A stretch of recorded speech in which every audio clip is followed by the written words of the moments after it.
Study IQ IAS, आपका selection हमारा mission. नमस्कार साथियों, बहुत बहुत स्वागत है आपका हमारे आज के इस बेहद गंभीर विश्लेषण में। साथियों, दिल्ली एनसीआर की न्यूज है। दिल्ली एनसीआर में इस समय पिछले 42 दिनों में 12,000 से ज्यादा नए टीबी के मरीज मिल चुके हैं। अमर उजाला की रिपोर्ट है और आज तक की रिपोर्ट है कि पिछले 6 गुना बढ़े स्वाइन फ्लू के केसेस। आप देखिए, स्वाइन फ्लू और टीबी दोनों के केसेस बहुत तेजी से दिल्ली में बढ़ रहे हैं। अगर दिल्ली एनसीआर की पर्टिकुलरली बात करें तो पिछले 42 दिनों में, महज 42 दिनों में 12,078 टीबी के नए केसेस सामने आते हैं। औसतन हर 5 मिनट में अगर हम कहें तो एक टीबी का मरीज डिटेक्ट होता है। दूसरी तरफ अगर हम बात करें तो H1N1 यानी कि स्वाइन फ्लू की हम बात करें तो इनके मामले 1700 का आंकड़ा पार कर चुके हैं। एक ही दिन में 114 नए केसेस आए हैं और यहां तक कि रिपोर्ट्स ऐसी भी आ रही हैं कि जो डॉक्टर्स हैं वो भी इसके चपेट में आ गए हैं।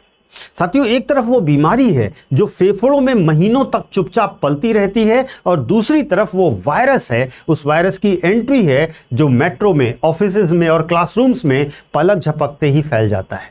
अब सवाल यह उठता है कि क्या दिल्ली एनसीआर सच में किसी हेल्थ क्राइसिस से गुजर रहा है? क्या सच में हम मान लें कि हर सामान्य खांसी पर आपको पैनिक करने की ज़रूरत है, या फिर इन आंकड़ों के पीछे कहानी और स्पष्टीकरण कुछ और है?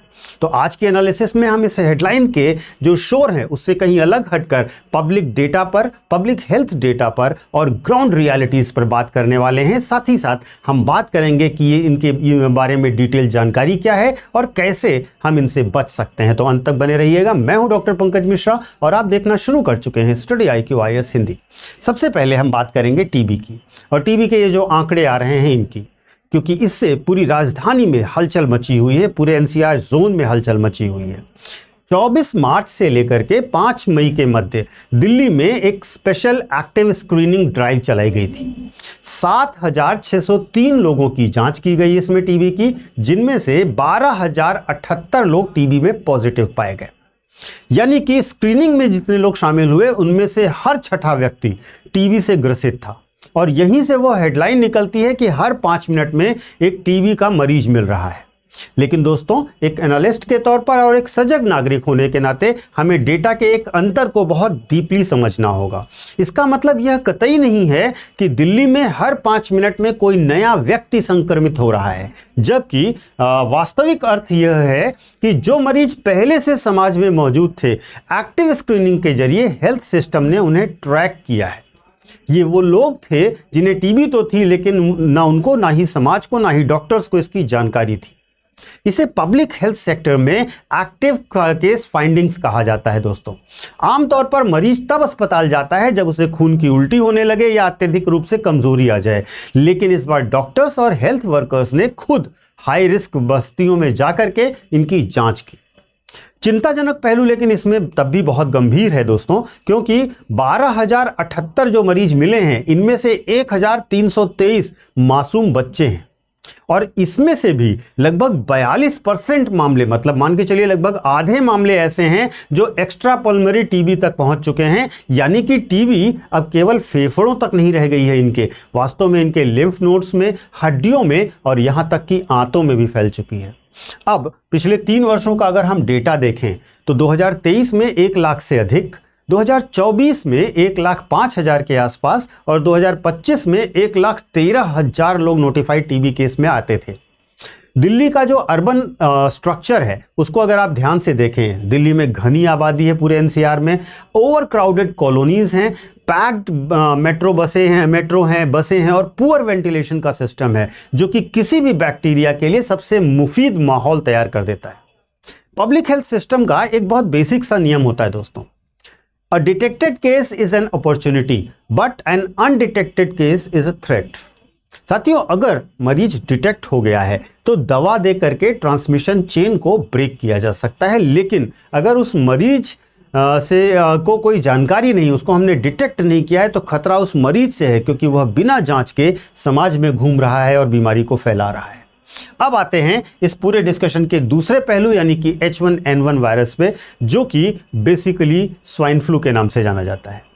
साथियों, 2026 में से लेकर के 2026 में अब तक जो मामले आ चुके हैं वो 1777 मामले हैं जो डिटेक्ट हो चुके हैं। कई लोग पूछ रहे हैं कि क्या 2009 जैसी महामारी H1N1 को लेकर के लौट रही है। अभी तक तो सीधा जवाब है नहीं। H1N1 हमारे वातावरण में अब एक सीजनल इन्फ्लुएंजा वायरस की तरह सर्कुलेट करने लगा है दोस्तों, लेकिन इसका मतलब यह भी नहीं है कि इसे किसी भी तरह से आप हल्के में ले सकते हैं। बदलते मौसम और इंडोर क्राउडिंग के कारण यह ड्रॉपलेट के जरिए बहुत तेजी से फैलता है। अब इन दोनों के बीच का अंतर थोड़ा समझ लेते हैं, फिर देखते हैं कि इसको हम कैसे कंट्रोल कर सकते हैं। देखिए, अगर हम प्रकृति की बात करें तो H1N1 एक वायरस है जो बहुत रैपिडली फैलता है, जबकि टीबी एक बैक्टीरिया है जो एम ट्यूबरक्लोसिस से होता है और यह भी बहुत तेजी से और स्पर्श करने से भी फैलता है, उनके संपर्क में आने से भी फैलता है। शुरुआत की अगर हम बात करें तो H1N1 जो है वह अचानक और 24 घंटे में असर करना शुरू कर देता है, जबकि टीबी धीमा धीमा फैलता है और हफ्तों और महीनों में रिफ्लेक्ट होता है। इसी प्रकार मुख्य संकेतकों की बात करें तो H1N1 में तेज बुखार आता है, बदन में दर्द होता है और गले में खराश होती है, जबकि टीबी में 2-3 हफ्ते तक खांसी होती है। सामान्यतः शाम को बुखार चढ़ता है और वजन तेजी से गिरने लगता है। इलाज की अगर हम बात करें तो H1N1 सपोर्टिव केयर और एंटीवायरल ट्रीटमेंट से दूर किया जा सकता है, जबकि टीबी के लिए हमें 6 महीने का डॉट्स का कोर्स करना होता है। साथियों, सबसे बड़ी भूल जो लोग करते हैं वो ये है कि वे केमिस्ट के पास जाते हैं और बिना सोचे समझे एंटीबायोटिक्स खरीद लेते हैं। यहां पर एक बात ध्यान से समझिएगा कि स्वाइन फ्लू एक वायरस है और इस पर साधारण एंटीबायोटिक कोई काम नहीं करेगी। टीबी एक बैक्टीरिया है, अगर आपने 10-15 दिन दवा खा करके छोड़ दी है ना तो इसका जन्म तो फिर इसके बाद आपको जो होगा उसे MDR टीबी कहा जाता है, मल्टी ड्रग रेजिस्टेंट टीबी कहा जाता है, जिसका इलाज सालों साल चलता है और जो जानलेवा भी होती है। तो इसलिए इसमें लापरवाही ना करें, डॉक्टर से कंसल्ट अवश्य करें। कब हम अब डॉक्टर से कंसल्ट जरूर कर लें, अगर आपके परिवार में किसी को या आपकी जानकारी में किसी को ये 3 रेड फ्लैग्स दिखाई दे रहे हैं तो उसे जरूर डॉक्टर के पास जाना चाहिए, तुरंत डॉक्टर के पास जाना चाहिए। सबसे पहला, अगर सांस लेने में तकलीफ हो रही है या सीने में तेज जकड़न महसूस हो रही है तो डॉक्टर के पास जाना चाहिए। दूसरा, अगर ऑक्सीजन लेवल गिरने लगा है या होंठ नीले पड़ने लगे हैं तो डॉक्टर के पास जाना चाहिए। और अगर 2 हफ्ते से ज़्यादा लगातार खांसी या खांसी में खून जैसी बूंदें दिख रही हैं तो डॉक्टर के पास इमीडिएटली संपर्क करना चाहिए। ये तो उन लोगों के लिए है जो लोग इससे अफेक्ट हो रहे हैं, लेकिन अपने लिए, हमारे लिए, आपके लिए बचने का रास्ता क्या है, बचाव के प्रोटोकॉल्स क्या हैं, वह भी समझिए और बहुत ध्यान से समझिएगा। देखिए, भीड़ भाड़ वाली बंद जगहों पर और मेट्रो में मास्क अवश्य लगाइए। दूसरा, घर और वर्क प्लेस में क्रॉस वेंटिलेशन यानी कि ताजी हवा का जो प्रवाह होता है उसे बनाए रखिए। हाई जो रिस्क ग्रुप है जैसे कि बुजुर्ग हैं, डायबिटिक लोग हैं, प्रेग्नेंट लेडीज़ हैं, सीजनल फ्लू की वैक्सीन जब भी लें तो डॉक्टर से परामर्श के बाद ही लें।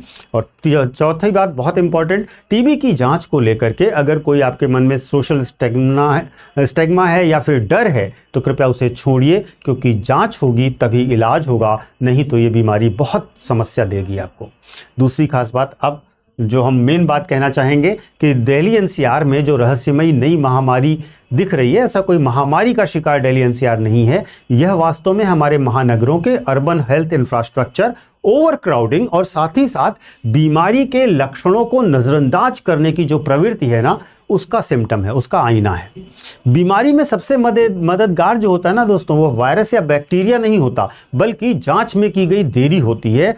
अब सवाल मैं आपसे भी पूछना चाहूँगा चलते चलते कि दिल्ली जैसे महानगरों में या दिल्ली NCR जैसे बड़े एरियाज़ में जो संक्रामक बीमारियां हैं और जो तेज़ी से फैलती हैं, उसका सबसे बड़ा कारण आप किसे मानते हैं? पहला, बढ़ती हुई आबादी, दूसरा वेंटिलेशन की कमी, या तीसरा लोगों द्वारा शुरुआती चरणों में सामान्य बुखार जैसा मान करके नजरअंदाज कर देना।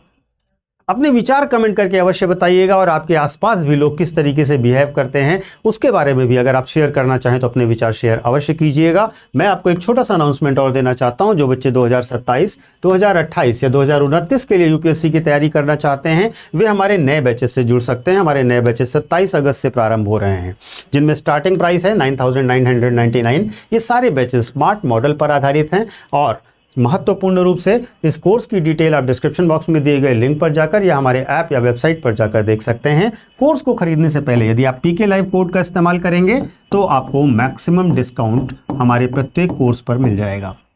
Thank you so much. जय Hind, Vande Mataram. Study IQ IAS, आपका सिलेक्शन हमारा मिशन।